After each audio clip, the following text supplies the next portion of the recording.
నేను పార్టీ మారలేదు, బీఆర్ఎస్ లోనే ఉన్నా, పార్టీ ప్రాథమిక సభ్యత్వానికి కూడా రాజీనామా చేయలేదు తెలుసా అంటూ స్పీకర్ కు వివరణ ఇచ్చారు కడియం శ్రీహరి. మరోవైపు దానం నాగేందర్ మాత్రం నేను కాంగ్రెస్ ఎమ్మెల్యేనే, కాంగ్రెస్ లోనే ఉన్నా అంటున్నారు. అంటే దానం రాజీనామాకు రెడీ అయినట్టేనా? ఖైరతాబాద్లో ఉప ఎన్నిక తప్పదా? ఎమ్మెల్యేల ఫిరాయింపుల కేసులో మొదటి నుంచి కడియం శ్రీహరి, దానం నాగేందర్ పేర్లు ప్రముఖంగా వినిపించాయి.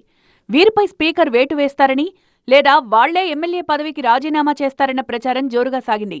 అయితే ఈ ఊహాగానాలకు చెక్ పెడుతూ స్టేషన్ ఘన్పూర్ ఎమ్మెల్యే కడియం శ్రీహరి స్పీకర్కు అఫిడవిట్ సమర్పించారు. తాను కాంగ్రెస్ పార్టీలో చేరానన్న ఆరోపణలు అబద్దమన్నారు. తాను బీఆర్ఎస్ ఎమ్మెల్యే అని ప్రకటించుకున్నారు. ఈ సమాధానంతో కడియం తాను ఉప ఎన్నికకు సిద్ధంగా లేనన్న సంకేతాలిచ్చారు. దీంతో కడియంపై అనర్హత వేటు తప్పినట్టే అన్న ఊహాగానాలు వినిపిస్తున్నాయి. మరోవైపు దానం నాగేందర్ మాత్రం తాను కాంగ్రెస్ లోనే ఉన్నానని చెప్పుకొచ్చారు.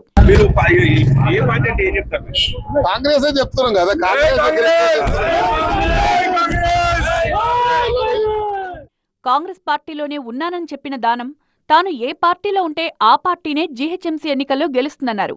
గ్రేటర్ ఎన్నికల్లో కాంగ్రెస్ విజయం ఖాయమన్నారు. ఏ పార్టీలో ఉంటే అదే గెలుస్తుంది కదా, అది మన స్పెషాలిటీ కదా.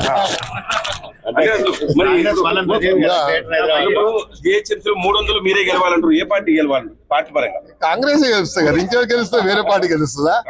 ముఖ్యమంత్రి గారు ఇంత బడ్జెట్ ఇచ్చి ఇన్ని అభివృద్ధి చేసిన తర్వాత మళ్ళీ ఏ పార్టీ గెలుస్తుందని నువ్వు తిరకాసు మాటలు ఎందుకు? బీఆర్ఎస్ నుంచి ఎమ్మెల్యేగా గెలిచిన దానం నాగేందర్ లోక్సభ ఎన్నికల్లో కాంగ్రెస్ తరపున పోటీ చేశారు. ఫిరాయింపుల కేసులో సమాధానం చెప్పేందుకు స్పీకర్ను గడువు కోరారు దానం నాగేందర్. దీంతో ఆయన ఎలాంటి సమాధానం చెప్తారా అని అంత ఆసక్తిగా ఎదురుచూస్తున్నారు. ఇదే సమయంలో తాను కాంగ్రెస్లోనే ఉన్నానని దానం మీడియాకు చెప్పడం సంచలనంగా మారింది. దానంపై స్పీకర్ ఎలాంటి నిర్ణయం తీసుకుంటారు అన్నది ఉత్కంఠగా మారింది. మరోవైపు దానం ఉప ఎన్నికకు సిద్ధమయ్యే ఇలాంటి వ్యాఖ్యలు చేశారా అన్న ప్రశ్నలు వినిపిస్తున్నాయి. దానం ఎమ్మెల్యే పదవికి రాజీనామా చేస్తారా అన్న చర్చ కొనసాగుతోంది. ఇదే జరిగితే ఖైరతాబాద్కు ఉప ఎన్నిక తప్పేలా లేదు.